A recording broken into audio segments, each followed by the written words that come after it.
Good morning. This morning I'm going to talk about the third part of your critical assignment on employment law. And again, if you're keeping some of the main issues that you've seen, that's fine. Again, there's a continuity through the whole thing, right? You're building to the final assignment. So employment law issues, we've talked about some already.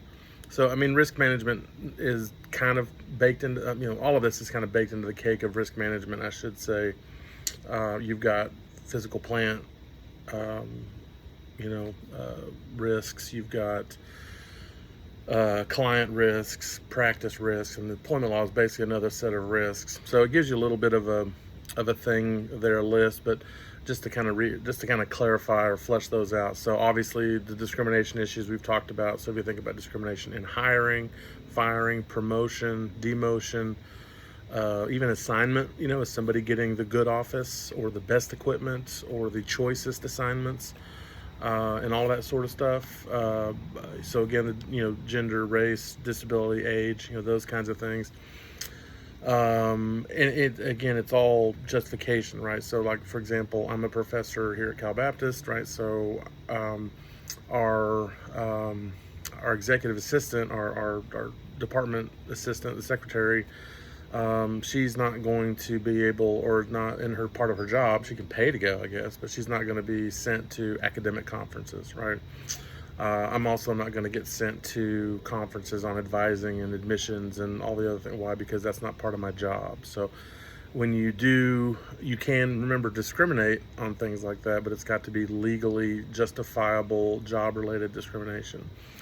So promotion, demotion, sexual harassment type issues, workplace issues in terms of like, obviously leave issues, healthcare, family medical, maternity, etc.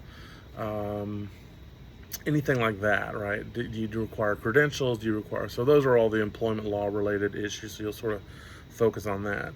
Again, those are in a sense part of risk management, because one of the risks is, of course, treating people differently, which we all do to some degree, but it has to be based on job qualifications, merit, ability, experience, lack of experience, those kinds of things, right? So, if 1 year the training that you need is in Barstow, sorry Barstow people, and that's the way it is, and then next year it's in Hawaii, and you went to Barstow, and then the next employee gets to go to Hawaii for the same training.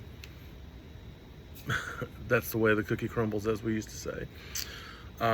So again, those kinds of things. So as long as they're not intentional or obviously discriminatory, then you're usually covered. So again, pick those assignments or those things. Again, as a way of just reminder, kind of, if you cut and paste from the cases, don't cut and paste, cut and paraphrase, right? Paraphrase, put it in your own words. And I've tried to say, there's so many of you, I've probably not been as detailed always as I should in feedback. So if I say expand or flesh out, that means you gave me a 1 or 2 sentence answer, and probably need 4 or 5, like a fuller paragraph sort of explaining why, right?